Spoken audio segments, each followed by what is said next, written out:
भारतीय मूल की अमेरिकी नेता निकी हेली, इन्होंने अमेरिकी राष्ट्रपति डोनाल्ड ट्रंप और नरेंद्र मोदी को एक अहम सलाह दी। वो कहती हैं भारत और अमेरिका के बीच बढ़ते व्यापारिक तनाव को जल्द से जल्द सुलझाना होगा, वरना चीन इसका फायदा उठा सकता है। हेली, जो ट्रंप के पहले कार्यकाल में यूनाइटेड नेशंस में अमेरिका की राजदूत रह चुकी हैं, उन्होंने न्यूज़वीक में लिखे अपने एक ओपेड में चेतावनी दी। भारत के साथ 25 साल की दोस्ती को बिगाड़ना एक रणनीतिक भूल होगी।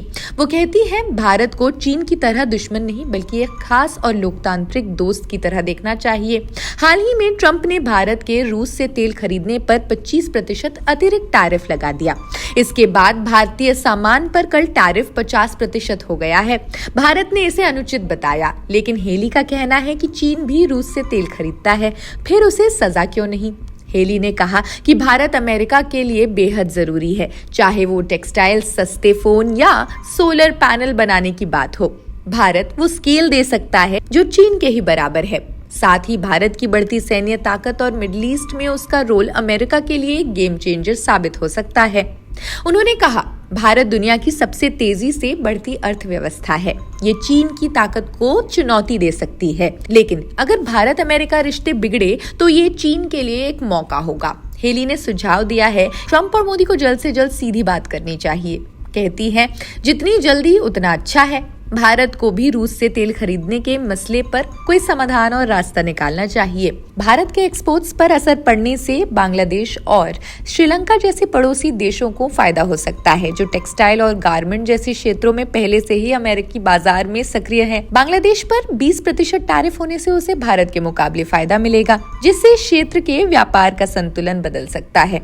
भारत अब यूरोपीय संघ, यूके, यूएई और ऑस्ट्रेलिया जैसे वैकल्पिक बाजारों की ओर भी बढ़ सकता है। इससे दक्षिण एशिया के अन्य देशों को भी अमेरिका के बाहर नए व्यापारिक रास्ते तलाशने की प्रेरणा मिल सकती है। तो टैरिफ बढ़ाया हुआ है, उसका इफेक्ट जो है ना स्टील इंडस्ट्री पर काफी पड़ा हुआ है, क्योंकि अमेरिका बेस्ड जो भी ऑर्डर्स थे वो सब कैंसिल हो रहे हैं और उसकी वजह से जो काम भी है ना, काम की गति धीमी पड़ गई है। हम लोग का जो भी यूएस का ऑर्डर था, जैसे आप पीछे आप देख रहे हैं वाइन बकेट वगैरह बन रहा है, इसके जो भी ऑर्डर्स थे वहाँ के सब कैंसिल हो रहे हैं और हमारे पास सब माल डंप जमा हो रहा है।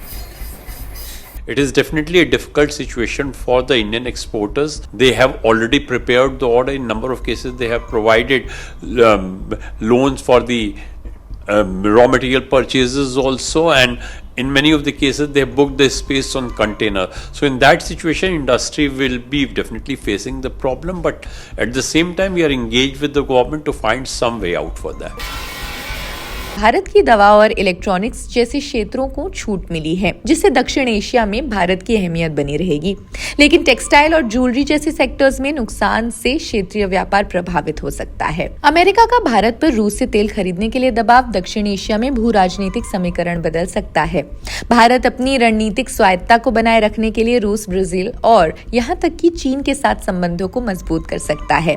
निकी हेली ने चेतावनी दी कि भारत अमेरिकी रिश्तों में दरार से चीन को अतिरिक्त फायदा होगा।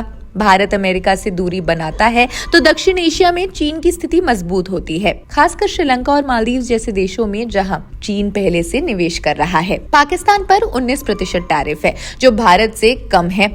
इससे पाकिस्तान को भी अमेरिकी बाजार में कुछ फायदा होगा, लेकिन भारत पाकिस्तान तनाव के चलते क्षेत्रीय स्थिरता पर अब भी सवाल उठ रहे हैं। दक्षिण एशियाई देशों के बीच सहयोग जैसे कि सार्क पहले से ही कमजोर है। भारत पर टैरिफ से क्षेत्रीय व्यापार और एकता पर दबाव पड़ रहा है, क्योंकि भारत क्षेत्र का सबसे बड़ा आर्थिक केंद्र है। भारत ने टैरिफ को अनुचित बताया है, व्यापार वार्ता के जरिए समाधान तलाशने की भी बात कही है।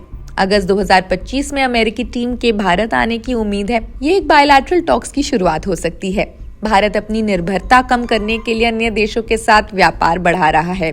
इससे दक्षिण एशिया के अन्य देशों को भी प्रेरणा मिल रही है।